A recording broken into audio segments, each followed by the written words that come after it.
ራሱ ብቻዬን ብሆን ራሱ ሩታን ዳግመኛ እኔ ላገባትም አብሬያት ልኖር አልችልም። 2 ወር። አሰላሙ አለይኩም ወራህመቱላሂ ወበረካቱ። ውድ የቻናሌ ቤተሰብ ሰላም እንዴት ናችሁ? እኔ ደህና ነኝ አልሐምዱሊላህ።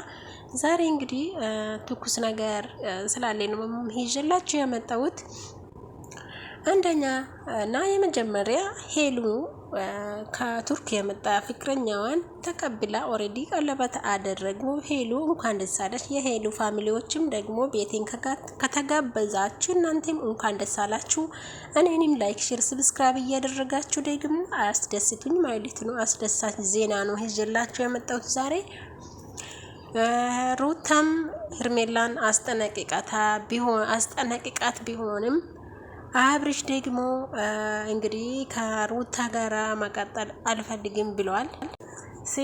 እንግዲህ ያው ሄርሜላ ባትኖርም ከሩታ መቀጠል አልፈልግም የሚል አንደበቱ ይሄን ያክል እንግዲህ ቆርጧል፣ ጨክኗል ማለት ይቻላል።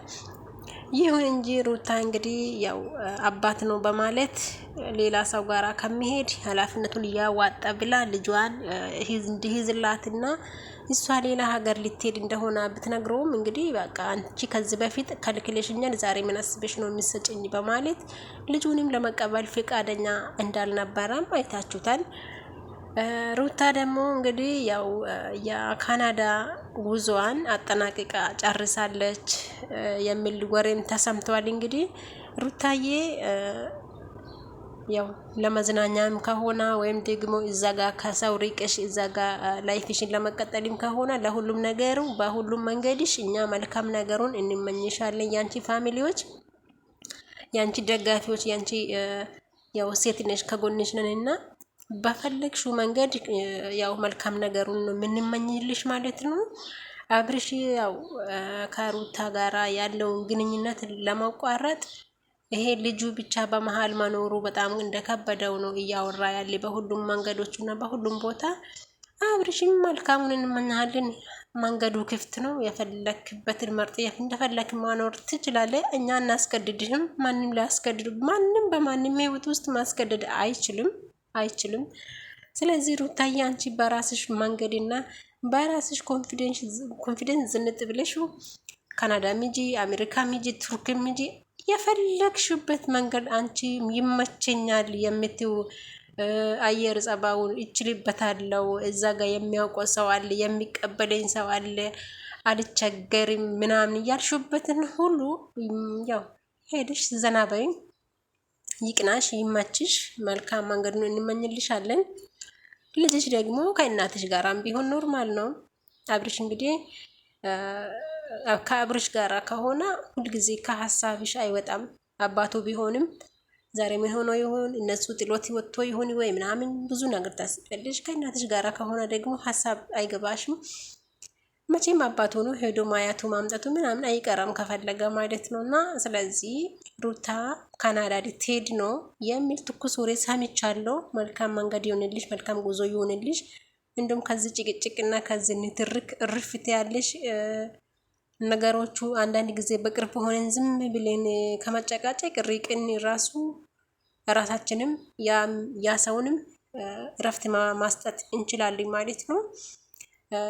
ሩታዬ እንግዲህ አንቺም ከአብርሽ ጋር ሁል ጊዜ ኤኒታይም ከምትጨቃጨቂ እውነት እረፍት ያስፈልግሻል።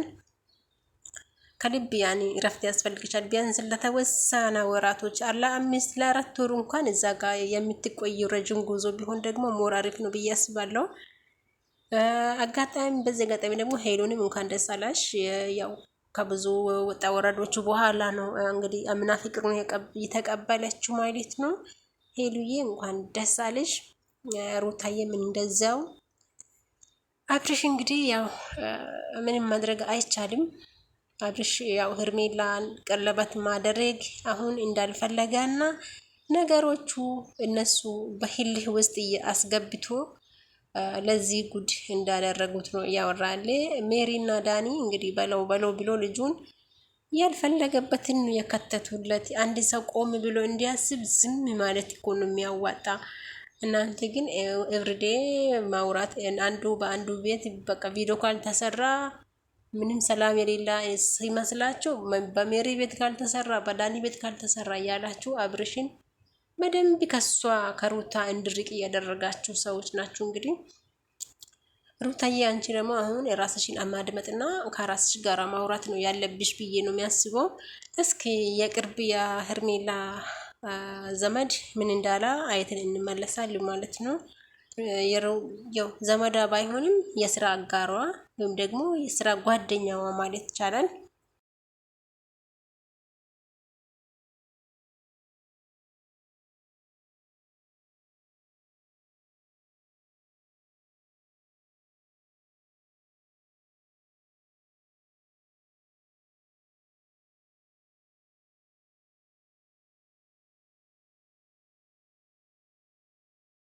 ሲኖርብኝ አይኖርብኝ አላውቅም፣ ግን አንተ ምንም የሚያገባክ ነገር የለም። ብዙ ጊዜ ከሄርሜላ ጋር ግንኙነት አለኝ ብለሃል። ስለዚህ ይሄን ጥያቄ የመመለስ ግዴታ ግን አሁን ላይ ያ ስሜት አለ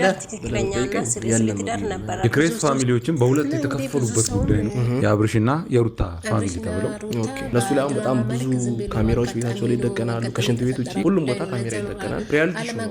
አብርሽ ከሩታ ጋር ወይስ ከሄርሜላ ጋር ቢሆን ለአንተ ጥሩ ነው ብለህ ታስባለህ? ያ ሜቢ እንደ የተጋቡት ነገር ግን መግባባት አልቻሉም። ሳይግባቡ ነው የተጋቡት።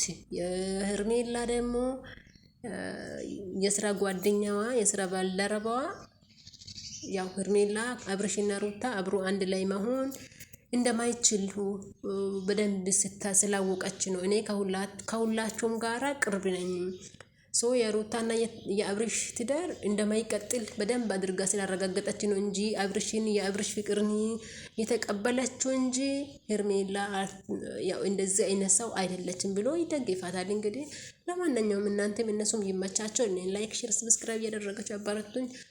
ማታ ጊዜ እንገናኛለን ማለት ነው።